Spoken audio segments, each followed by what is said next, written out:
Hey, this is Brenda Meller back again for another LinkedIn profile mini audit, and I'm joined today by Dave Verduyn. Hey, Dave, how are you doing today? Doing great. Gr- Good. Well, I'm delighted to have you here, Dave. And for people who aren't aware of who you are, if you could tell us your name, what do you do, and who do you help? Sure. My name is Dave Verduyn. I actually am a consultant. I own my own business, small business, but I consult in product development and I specialize in innovation and inventive thinking. So I run courses on, how to come up with new ideas, how to find unique selling propositions. And I do it for lots of different companies. Last company I did it for a couple days ago was Polaris out in Minneapolis.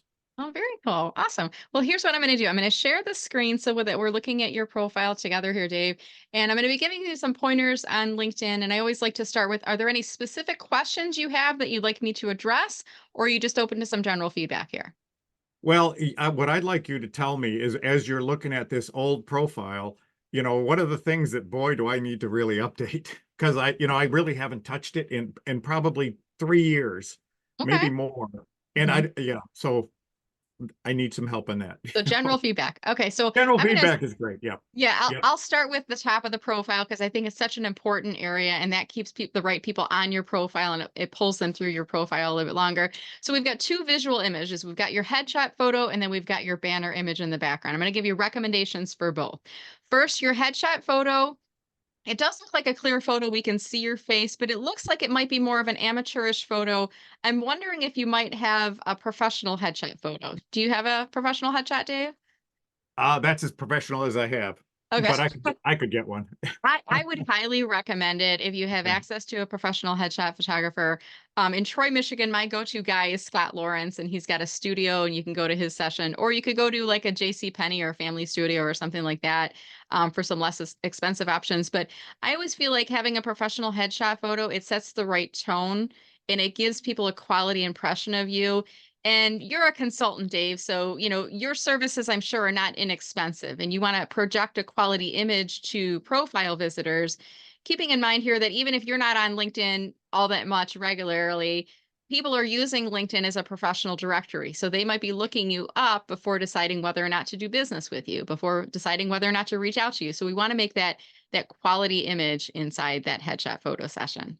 Okay. Makes sense. Makes sense. And All I'm right. not sure where that background image even came from. That was gonna be the next one Yeah. is what's the Oh, background image? So I want you to think about the background image, which is that rectangular block that sits behind your headshot photo, is very similar to like a billboard on the side of the expressway. So it's a space that we can use to market and promote our business. At bare minimum, I would say have some type of an image with your company logo. If you have a building with your logo on it, that's always a good thing. But it could even be if you're here in Metro Detroit, you could use a city skyline of Metro Detroit and have your logo superimposed over top just in the skyline area. Or if you have products and services that you're working with, you could showcase some of them in there. You alluded earlier that there's some things that you're working on and some announcements that are coming in the future, and this would be a great space in that header image to showcase anything new and exciting. I will often use my header image, Dave, to promote webinars, upcoming events, new service offerings, books that I've published, and sometimes I just do general evergreen type of messages in there. But I would encourage you to think about that space as really a place that you can do some marketing and promotion for your business, changing it hmm, out at least once a year, but you could hmm. certainly do a little bit more frequently than that as well. Does that make sense? Yeah, it makes great sense. Yep. Okay. All right. Next thing I see for you is at the top of your profile on the right hand side in this header area. It says the name of your business. Is that your business right now? CTC Solutions? Yes. Okay. And then underneath that is the educational institution, Lawrence Tech on there. And next to your business name, I see it's got this gray building avatar with the blue blocks next to it. And I'm going to scroll down to your experience section because I want to illustrate the point here. And that is if you do not yet have a company page on LinkedIn, LinkedIn's going to put this gray building block icon next to it. And it's almost, Dave, like the equivalent of if you visit a website and it says page not found or page under development, and it gives you like that immediate reaction like, wait a minute, do I want to give my money to this guy if I'm not sure if the business is legitimate? So, Hmm. what I would recommend for you is that you set up a company page on LinkedIn. It's free to do so. And the process is actually super easy, Dave. What you're going to do is in your top menu bar where it says home, my network, jobs, etc., you're going to go under this little waffle looking symbol called for business. And then when you scroll down to the bottom, you'll see a link that says create a company page. And all you need to do is select company and then just walk through step by step and fill in the blanks on here.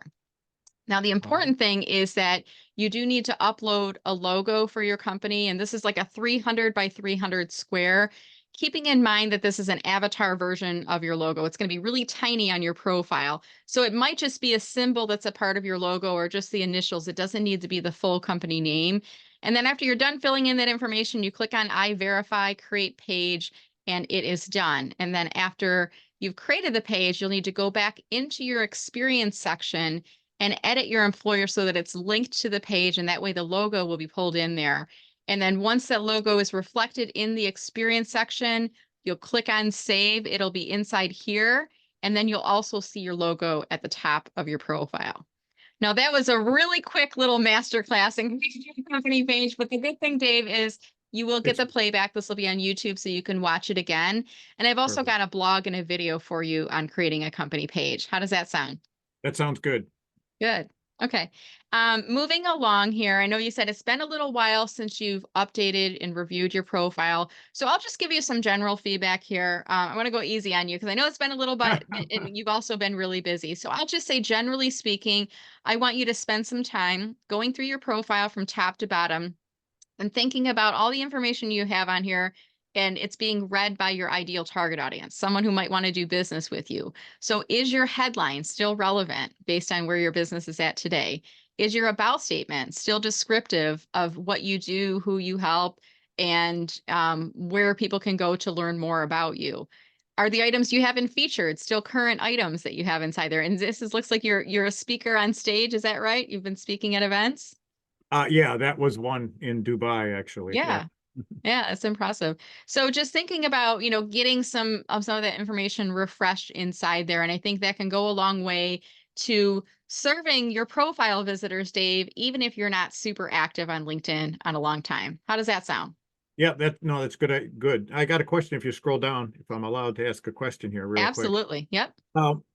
So my work experience down there, I used to work for a company and they have the wrong logo in there, and I didn't put any of these logos in there.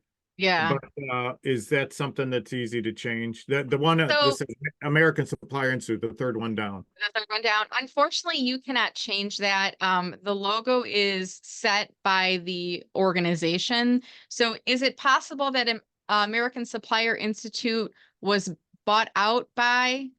No, see, look at that. Especially, it looks it's like a different name. Yeah, it looks like you linked it. You could have perhaps linked it to the wrong page. I didn't do that at all. It just did it itself. I remember it several years ago that it put the wrong logo in there, and I didn't know how to fix it, so I never. Okay, so the logo is actually attached to the company page. What I just did, Dave, is I typed in American Supplier There's Institute, the president. Yeah. and then is it there's based the in logo. Cairo? No, that's probably a satellite office they have, but that's the right logo. That Okay. was the right. And you said the president was listed. Is this right here, Yeah, Shin? Shin Taguchi is the president. Yeah. Okay, so let's see if he has it. So it doesn't look like he has it doesn't look like there's a company page for that organization. Yeah, and there probably isn't. Probably isn't. Yeah, so LinkedIn that's page. probably what it was. So what I would do if I were you is go into your experience section, and then for that particular organization, just delete out the company name, and it'll take out the name, the logo that's linked in there, and then just type in American Supplier Institute again. But what you'll have is that gray avatar next to it instead of a logo in there. Okay. Okay. Wonderful. All right, Dave. I know this is a lot that I'm throwing on you, and I know it's been a busy day for you already. So I just want to say thank you so much for the opportunity. Was this helpful for you? Yes, it was. It's always helpful. I could take a lot more too. Yeah, awesome. Well, it was a pleasure to be on the call with you and learn more about you here today. And for our audience, whether you're watching this on YouTube or listening to this on the podcast later, actually, I should spell out the name of Dave's URL in case you want to look it up. It's linkedin.com/in/David Verduyn. So if you want to check out his profile and see if he's made any changes on that, you're welcome to visit his profile and also invite him to connect. And if you're interested in getting a LinkedIn profile mini audit and you're a coach, consultant, or solopreneur, I want to encourage you to go to mellermarketing.com/list, where you can download my 15 LinkedIn profile tips for coaches and consultants and watch the emails that you get from me, because in the final email, you'll see a link where you can book a call like this. With that said, have a wonderful day, and I'll see all of you on LinkedIn.